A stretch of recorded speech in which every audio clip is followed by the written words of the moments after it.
வணக்கம் நேயர்களே, தஞ்சாவூர் சமையல் சந்தோஷினி. வாங்க கோதுமையில் தோசை சுடலாம். வெஜிடபிள்ஸ் போட்டு கோதுமையில் உப்பு போட்டு மிளகு ஜீரகத்தூள் போட்டு கொஞ்சம் பெருங்காயத்தூள் போட்டு கரைச்சி இந்த மாதிரி கரைச்சி வச்சுருக்கேங்க. இதில் முட்டைக்கோசு, கேரட்டு, கருவேப்பிலை, கொத்தமல்லி, இது லைட்டாக கொஞ்சோண்டு இஞ்சி, கொஞ்சம் வெங்காயம் எல்லாத்தையும் நல்லா போட்டு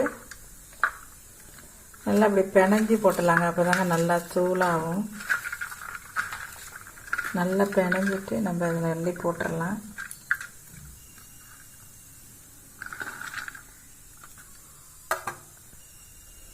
நல்லா போட்டாச்சுங்க. இப்போ நம்ம தோசை ஊற்றுறாங்க. சூப்பராக இருக்கும், டேஸ்டியாக இருக்கும். கொஞ்சமாக தண்ணி சேர்த்துக்கலாங்க, கொஞ்சம் கட்டியாக இருக்கும்.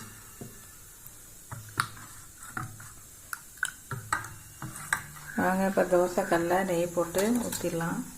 நீங்கள் நல்லெண்ணெயும் போட்டுக்கலாம், நீங்கள் நெய் வேணாலும் போட்டுக்கலாம்.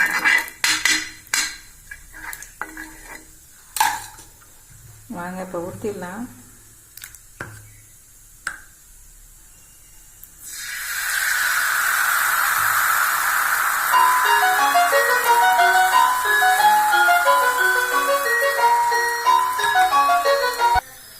வெஜிடபிள் கோதுமை தோசை ரெடி ஆயிடுச்சுங்க. இதுமாதிரி நீங்களும் செஞ்சு பாருங்கள். இந்த வீடியோ பிடிச்சிருந்தா லைக் பண்ணுங்கள், ஷேர் பண்ணுங்கள், சப்ஸ்கிரைப் பண்ணுங்கள். வாழ்க வளமுடன்.